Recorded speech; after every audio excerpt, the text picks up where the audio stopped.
Well, how about that for a season opener? Ohio State, again, they entered not number one. The reigning national champions were playing number one, but I think they'll be back on top of the polls pretty soon. 14-7 win for Ohio State. Welcome back to the first edition of the 2025 Notebook.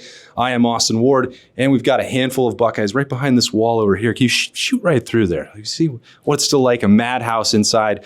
Matt Patricia is right now at the podium. The Ohio State defensive coordinator makes his debut, spends almost 4 full quarters shutting down Texas and Arch Manning. They win this one 14-7. As I said, they gave up that late touchdown. So we're going to try and grab Patricia as he comes through here. You know, Ryan Day was just hanging out after his availability, and he was talking with Julian Sayin. It's like, this is the start. We didn't want to maybe share all of that insight on the Notebook, but it was cool to watch him. Like this, to go into your starting debut, Julian Sayin. The numbers, you look at them, you might say, well, that's pretty pedestrian, and Ohio State just scores 14 points. That Texas defense is absolutely legit. It's loaded. The mission was win the game. Ohio State did that. The Buckeyes are going to get a lot better from here. Julian Sayin is going to get a lot better than here. Without a handful of drops, and really, as you open up the Notebook, you go through that first quarter, it's like super uncharacteristic stuff right here. Like a drop from Max Clare on a 4th down shot. Ryan Day has the faith, and Brian Hartline has the faith right there.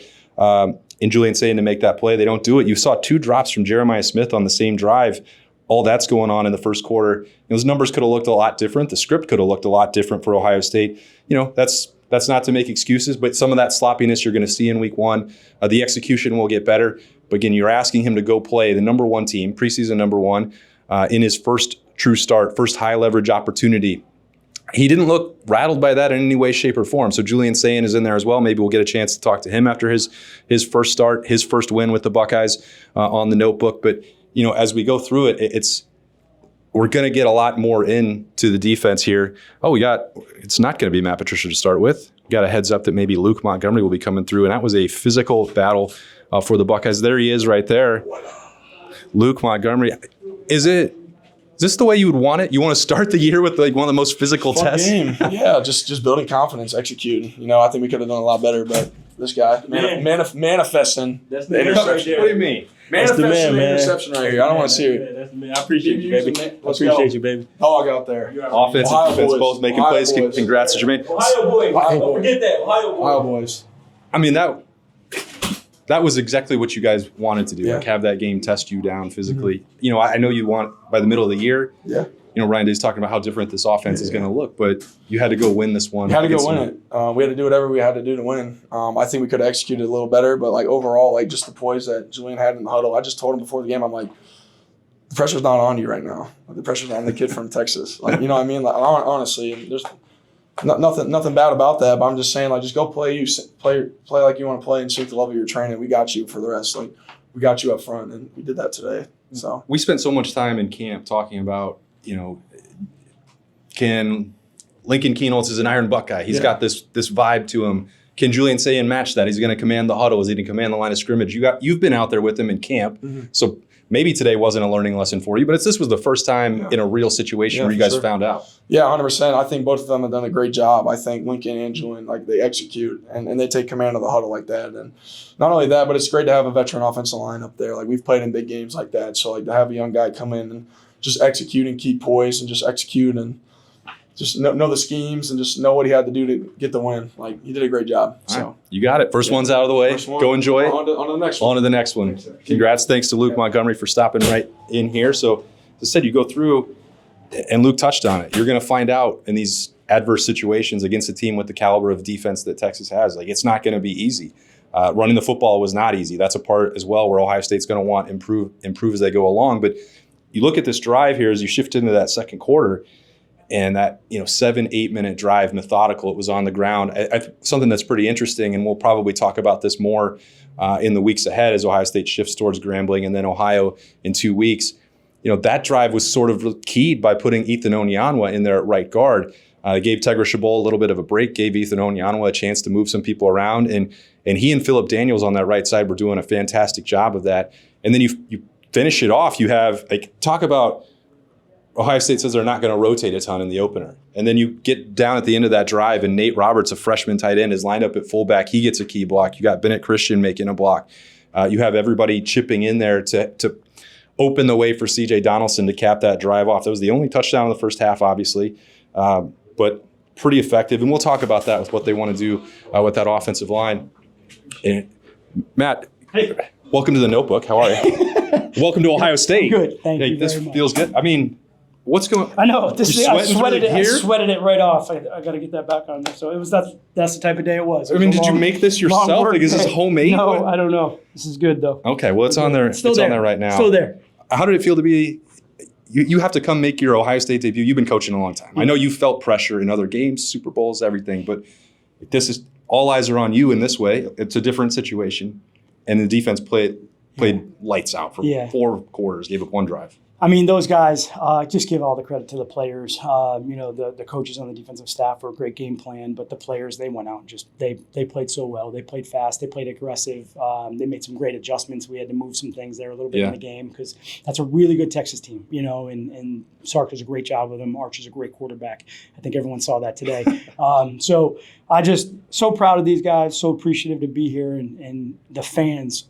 Oh my gosh! Like It was so loud. so loud. And That was the first time for you. That's the loudest I've heard it. I've been in loud games before, but not like that. That was amazing, and I love it. I got to go back on defense. We got to make sure we can communicate better because I need that every week, man. That was unbelievable. So I gave you, I've joked around with you about the hugs and everything. Jermaine walked up. He throws his arm around you right at the start of this press conference. Yeah.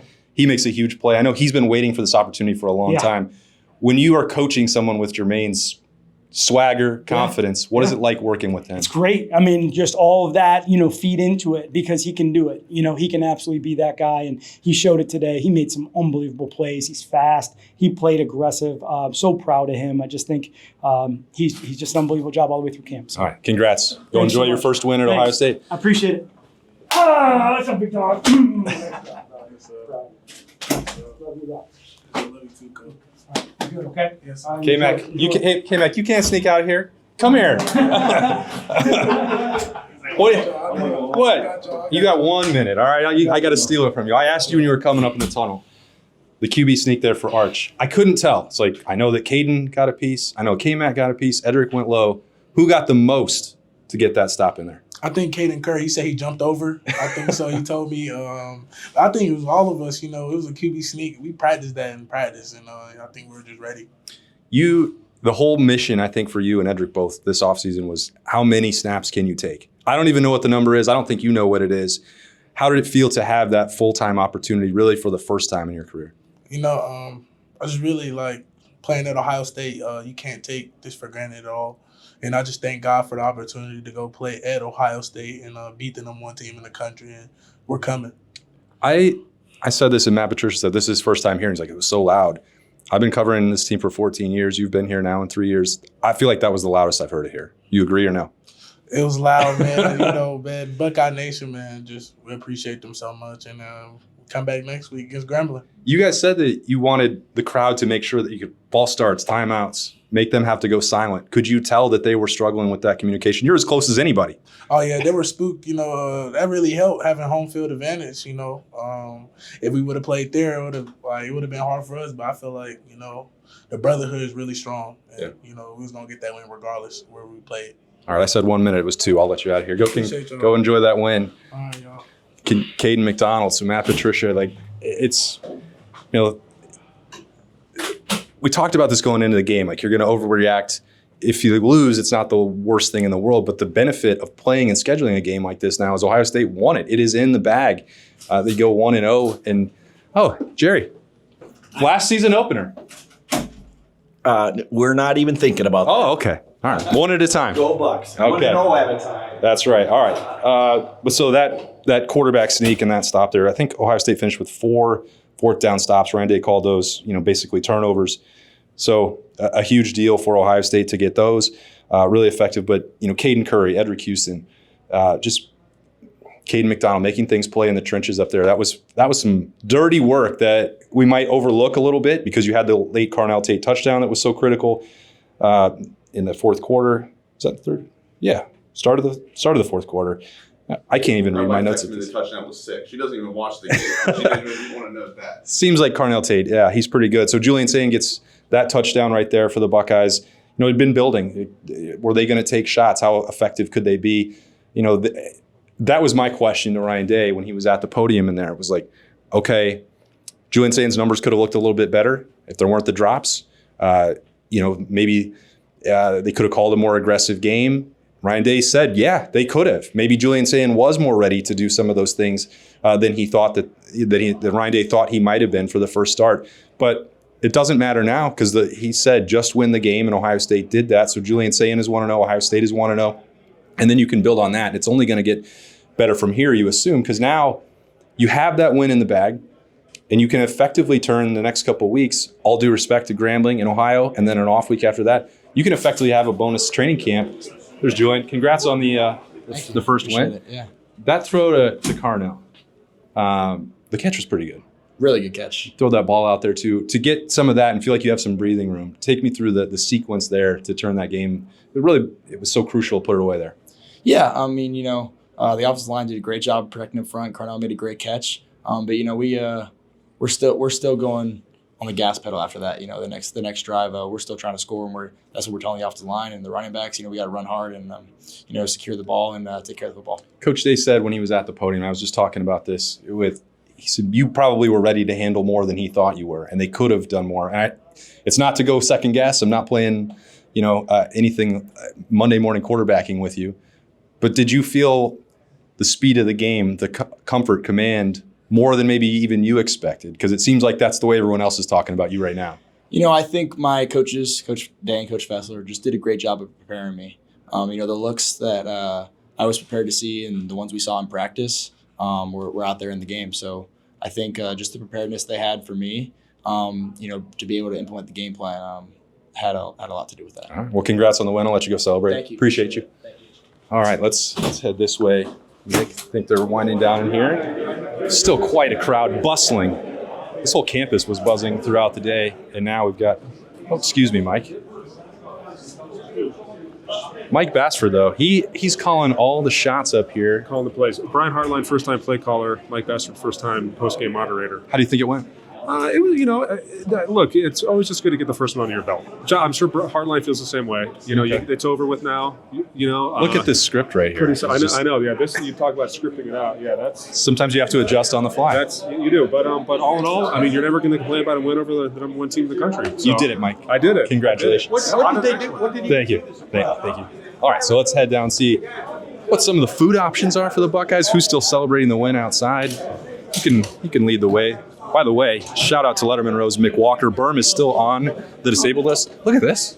We got media wings up here. What's going on? Look at this. Oh, my. And we're leaving? What are we doing? Yeah, Birm's got that bum ankle. So, Mick, appreciate you grabbing that video camera for us tonight.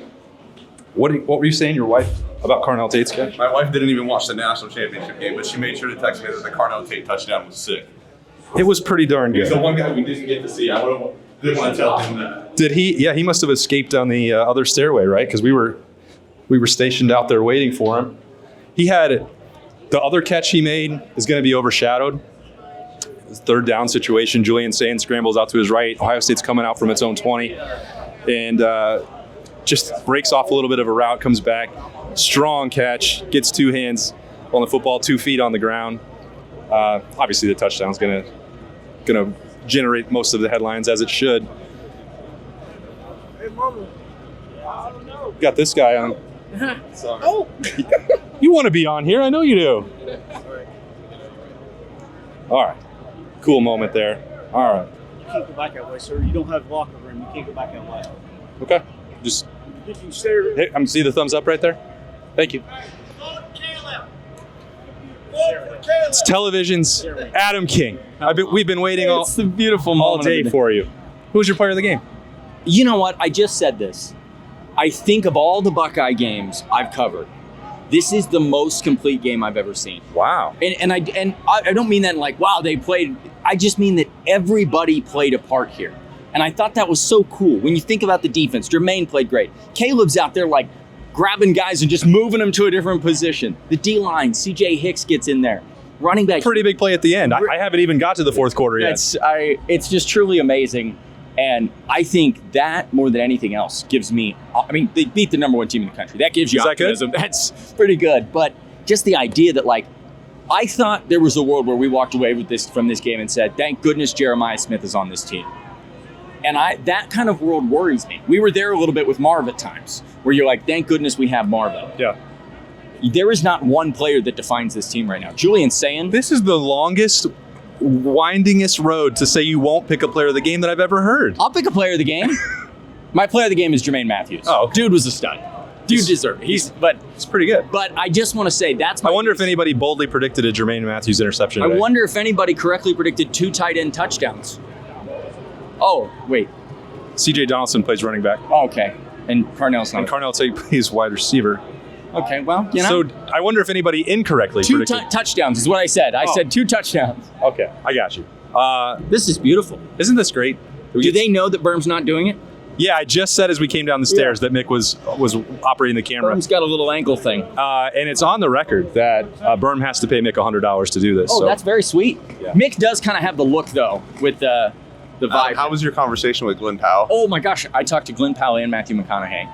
I still have not seen. I've only heard your impression of your interview with Matthew McConaughey. I haven't actually seen the video yet. He was, you know what? Let me tell you something. I understand they're Texas fans. Both great guys. Very, very nice. Glenn Powell was great. His dad's an Ohio State alum. I didn't know that. Okay. His dad's wearing a Buckeye shirt. He's wearing all Texas. Matthew McConaughey, he's got his obligations, and he still stopped. He's the minister of culture. He is. Somebody said he's the Taylor Swift of the NFL or of college football, and I'm okay. Like, you don't have to think of it in a bad way. Like, Matthew McConaughey is a massive movie star hanging out with this one college football team. That's awesome. So that was cool. I think that only personified the magnitude of the game. Then you had, I think, the HUD secretary here walking around with like 8 dudes that were all just like this the whole time. Sure. You didn't see him? No. Oh, it was insane. It was completely insane. What a game. I'm jazzed. Do you think that maybe there's something wrong with the Texas culture, at least in regards to the brotherhood? Because that's the last 2 games they played. They've lost them both to Ohio State. It's brutal. It's tough. It's absolutely brutal. But I know you love McConaughey. He's a great, great man. All right. This is a great, great moment in my day. Hey, Nicole. Adam refused You're to. really exposing me right now. Well, Hi. yeah, the I'm Smoothie thirsty, King, I'm Smoothie sorry. King and Donatos. It is a is. post-game tradition. What Adam did he basically do? refused to pick a player of the game. Why? He just said, "Well, everyone was so great." It was a big team effort. I mean, if Okay, can I have 2? Can yes, I have 2? of course. Well, the obvious. Okay, play of the game. Carnell Tate's touchdown. Woo, pretty good. Dang, that was amazing. Player of the game. I think I gotta go Jermaine Matthews. I love it. I mean, that was electric. So it good. changed the momentum. It was awesome. So, play of the game. And he'll let you player know of the about game. it too. Oh, he will definitely let you know. What flavor Do you did we want get here? some? What? CW, Caribbean Way. Caribbean Way. Cheers, y'all. Wow. Yeah. Enjoy that smoothie. Thank you. There's a bunch left. I might need to refuel and rehydrate. All right. How about this one? 14-7. We're just going to wind down here. I don't even know how much stuff I have to get into in the second half. We got so many cool interviews. It's exciting to be back. Look at this. Here's the muscle, the brains behind the entire operation. You predicted 14-7, Sasan. I heard you say it before the game. Yep. Man of many words. That was the ugliest pretty win I've ever seen, right? I think it goes down as a win. That's what I'm saying. A rose is a rose. We'll take it. I will, absolutely. Best part about 1-0? I think you get a chance to go 2-0. Hey, enjoy the rest of your weekend. Okay. I don't know if anyone will be down here. Maybe Birm's alive, Mick. I don't know. But I do agree. If we're talking about notebook MVPs for this game, Jermaine Matthews, it's a little bit tough because like the pick, I'm inclined to take Jermaine. Arvell Reese was just an absolute monster. He is a terror.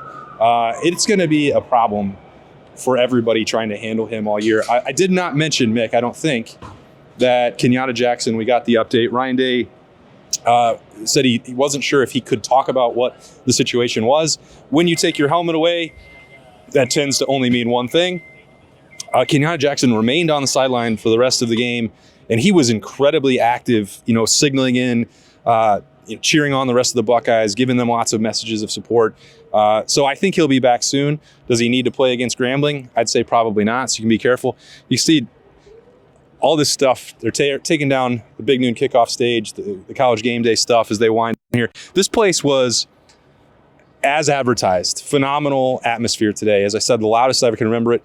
Putting out game day for Lee Corso right over here in front of Ohio State's bench before the game. Did you get the photo you wanted, Mick? I did. Okay, yeah, that that was a very cool moment. Lee Corso came up to the press box to watch some of the second half. So a lot of people up there were thanking him for his contributions to college football and what a great ambassador he's been. Congrats to him on a wonderful career and a legacy as he heads in. See what that means for game day in the future. But, they did a great job. Ohio State wanted to make sure it was a special moment for him and his family. I think it was.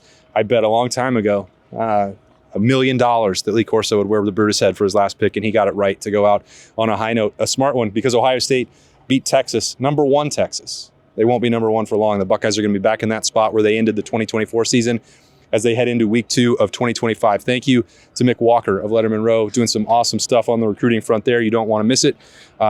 And maybe he did great work with the camera. I don't know. I wasn't really looking at it. But thanks to everybody who stopped, all those Buckeyes and the coaching staff and the players who claimed this win, a 14-7 over the Texas Longhorns to open the 2025 season.